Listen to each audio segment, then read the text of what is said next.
All right, let's get this deep dive started. We got a ton of requests to break down this Elon Musk interview on the Joe Rogan Experience. Yeah, it's quite the marathon, so we're here to pull out the really interesting stuff. We're tackling this beast together, folks. So, right off the bat, Musk jumps into a pretty hot topic: Oh, yeah, meat consumption and climate change. right away. And he doesn't mince words. He basically says giving up meat won't make a dent in climate change. It's definitely a controversial take. He even throws down a challenge to the listeners, asking how you'd even go about measuring that impact. I mean, it is a really complex issue, the whole meat and climate thing, lots of factors, Okay, then he switches gears completely and starts talking about why he bought Twitter. which is X now. X, right, of course. And he frames it as a do-or-die moment to stop what he sees as censorship and control of narratives. Yeah, that was a huge turning point for him, especially after they deplatformed Trump. Yeah, and he even mentions the whole Hunter Biden laptop situation. Right, that really solidified his concerns about the power these platforms have. To basically manipulate what people see and believe. Exactly. Now, he thinks X's community notes feature could be a game changer for combating misinformation. An interesting approach, that's for sure. This whole crowdsourced fact-checking thing. So users can basically provide context or evidence to challenge or support stuff in posts. Yeah, it'll be interesting to see how effective it actually is in the long run. Definitely. Yeah. Okay, so then Musk goes on to describe this situation where he feels the government overreached. Oh, yeah, with the Department of Justice and SpaceX. Right. The DOJ sued SpaceX because they weren't hiring asylum seekers. The irony, as he points out, Interesting. is that they can't legally hire anyone who isn't a permanent resident because of the sensitive work they do. So he's stuck between a rock and a hard place. Exactly, caught between legal obligations and government pressure. And this kind of leads into his broader criticism of what he sees as media bias. And the lack of accountability when it comes to pushing narratives that have been debunked. He specifically calls out the Fine People hoax as a prime example. This whole thing where people keep saying Trump called neo-Nazis very fine people at Charlottesville. Right, and he maintains that it's a complete misrepresentation of what he actually said. And he brings up other examples, too. Like the claim that Trump called for Liz Cheney's execution. Yeah, stuff like that where he feels there's this deliberate effort to twist his words. To fit a certain narrative. Exactly. And he specifically points the finger at the Democratic Party for pushing these narratives. He sees it as a coordinated strategy to discredit their opponents and control the information people see. Okay, so now things get really interesting because he says this election, This upcoming one? right, this one, is America's last chance to preserve democracy. Big statement. And he ties this belief to what he sees as democratic strategies, especially with illegal immigration, to create a permanent majority, He's talking about this surge in the number of illegal immigrants flown into swing states. which he claims could drastically change the voting landscape in those key areas. He even brings up Chuck Schumer's statements about granting citizenship to 11 million illegal immigrants. Which Musk suggests is a calculated move to secure a long-term voting advantage. He's worried about the potential consequences if this trend continues, Like the whole country ending up with policies like California. with no option to choose a different path. Okay, let's shift gears a bit. Remember all those rumors about a Tesla phone? Oh yeah, those were flying around. So Musk addresses them head on. He says, yeah, they could totally make a phone if they wanted to. But it's just not a priority right now. However, he hints that excessive censorship or gatekeeping by Apple and Google.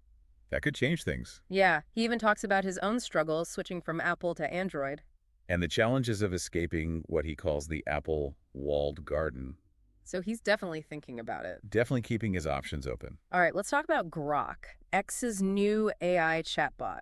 It's causing quite a stir It's definitely pushing some buttons. because it gives these uncensored responses. And it's got a sense of humor, which is really interesting. He even asked Grok to roast transgender women competing in women's swimming. Yeah, he went there. And he even pushed Grok to be more vulgar. Just to demonstrate his point about AI censorship. He's really concerned about how certain topics are completely off limits. Even for humor. Yeah, he argues that by making some groups morally invulnerable, It creates this weird situation where they can't be critiqued or even joked about. and he sees that as dangerous. Definitely. He draws a parallel to the way Twitter used to be, all censored and stuff. Compared to X now, which is way more open to controversial discussion. And he calls out the inconsistency, like how they ban people for dead naming. While ignoring actual harmful stuff. It's a double standard he sees in a lot of online discourse. All right, so this next prediction is a bit out there. Buckle up. Musk says that in 20 years, there will be more humanoid robots than humans. That's a wild thought. He sees them doing all kinds of stuff, from manual labor to complex tasks. Even providing companionship. Yeah, he really believes this is the future. It's a future with massive implications for the job market, the economy, like everything. And then there are the ethical questions about creating machines that are so human-like. It's exciting and terrifying at the same time. Absolutely. It's like we're stepping into a science fiction movie. But it's becoming our reality. Okay, so before we get completely lost in the robot future, Back to the present. we got to talk about America's growing national debt. Which Musk says is a major problem. He doesn't sugarcoat it. He says the country's headed for bankruptcy unless things change. And his solution? A Department of Government Efficiency. To basically tackle all the bloat and inefficiencies. He even suggests offering big severance packages to government workers who are redundant. Now that's a controversial idea. For sure. Critics say it would lead to mass unemployment and mess up essential services. But Musk believes the current system is unsustainable. He thinks the private sector just does things better and cheaper. And he uses this great analogy of a football field filled with referees. To illustrate how excessive bureaucracy stifles progress. He wants to see that entrepreneurial spirit unleashed. Okay, last thing for this part of the deep dive. Musk's views on trade and manufacturing. Another hot-button issue. He gets that comparative advantage is important. The idea that countries should specialize in what they do best. But he also stresses the need for America to ramp up its own manufacturing. He's worried about over-reliance on other countries for essential stuff. Like medicines and technology. He brings up the COVID pandemic as a prime example. All the supply chain disruptions and shortages. Exactly. It exposed our vulnerabilities. So he's not saying get rid of free trade altogether. But he wants a more balanced approach. One that protects American industries and jobs. And he sees this as a matter of national security.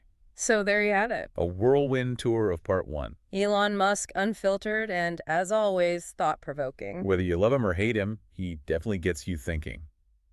Welcome back to the deep dive, folks. We are knee-deep in this Elon Musk interview. He's certainly given us a lot to unpack so far. Okay, so one thing that keeps coming up is government efficiency.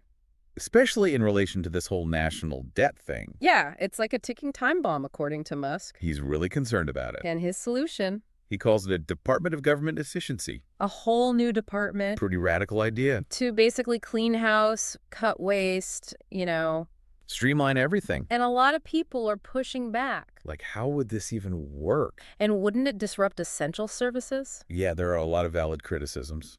But Musk is convinced the current system is doomed. He's like, we're going bankrupt if we don't change.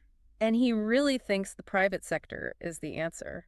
He thinks they could handle a lot of these government functions. Do it better, cheaper, the whole 9 yards. He even suggests offering big buyouts to government workers. Basically incentivize them to leave. Which, again, very controversial. Some people are like, that's just going to cause mass unemployment. Yeah, it's a tough one for sure.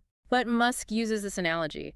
He compares the government to Oh, a football field full of referees. that is a good one. Too many rules, too much bureaucracy. It's stifling innovation, he says. He wants to unleash that entrepreneurial spirit. Get things moving.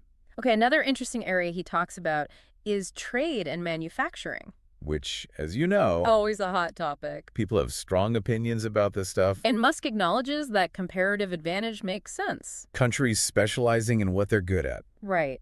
But he's also concerned about America becoming too reliant on other countries. Especially for critical things like medicine and technology. He uses the pandemic as an example. Which really highlighted those vulnerabilities. Yeah, all those supply chain It issues. was a wake-up call for a lot of people. So he's not saying completely abandon free trade. But he definitely wants a more balanced approach. One that protects American jobs and industries. And he sees it as a matter of national security.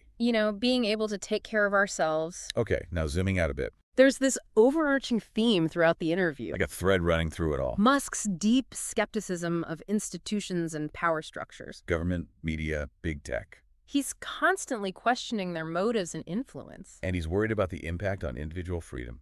Yeah, he's a big believer in personal responsibility. Critical thinking, challenging the status quo. He's like, don't just accept what you're told. Do your own research. Speak up when you see something wrong. Exactly. Be an active participant in shaping the world.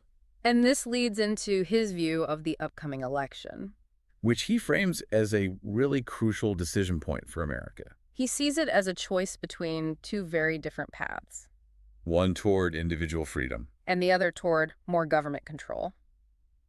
Now, when it comes to the candidates, He doesn't hide his opinions. oh no. He's not a fan of Kamala Harris at all. He calls her a puppet, basically. He questions her qualifications, her competency. He even criticizes her lack of public engagement. Like, why doesn't she do more interviews? He contrasts that with Trump, who he's interviewed before. And who he says was willing to talk about anything. Unscripted, for hours. If he sees a real difference in leadership style there. Like authenticity versus, I don't know. Calculation. Yeah, something like that. And then he makes this really interesting comparison. Between the Diddy situation Yeah, the allegations surrounding Sean Combs. and the Jeffrey Epstein scandal. It's like he's suggesting a pattern of powerful people exploiting their influence. And silencing victims, And he points to all these celebrities who support Harris. despite her association with figures like Diddy. He's like, are they really that clueless? Or are they just protecting their own interests? It's a pretty damning critique. For sure. But then he brings it back down to earth with this story. The mega squirrel incident. This really bothered him. It's kind of crazy when you hear it. So basically, government agents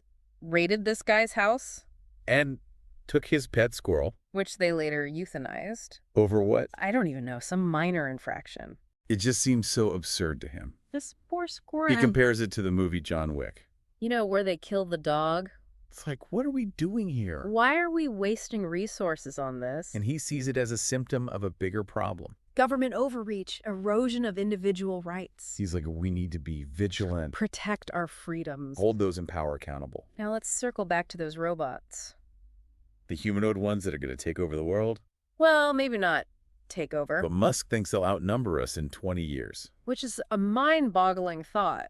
I mean, imagine it. Robots everywhere. Doing our jobs, keeping us company. Maybe even becoming our friends. It's both exciting and scary, right? Totally. And there are so many questions. Wait, what happens to the job market? What about the economy? And the ethical considerations are huge. Are we playing God by creating these super intelligent machines? It's a lot to wrap our heads around. But Musk is adamant this is the future we're heading towards. And he's urging us to think critically about it. To shape it in a way that benefits humanity. It's a call to action, really. Yeah, it's a lot to absorb, you know? Robots, government overreach, election anxieties. It's a wild time to be alive. Definitely a feeling of everything changing so fast. And Musk just keeps challenging the status quo, like every step of the way. He seems to almost thrive on disruption.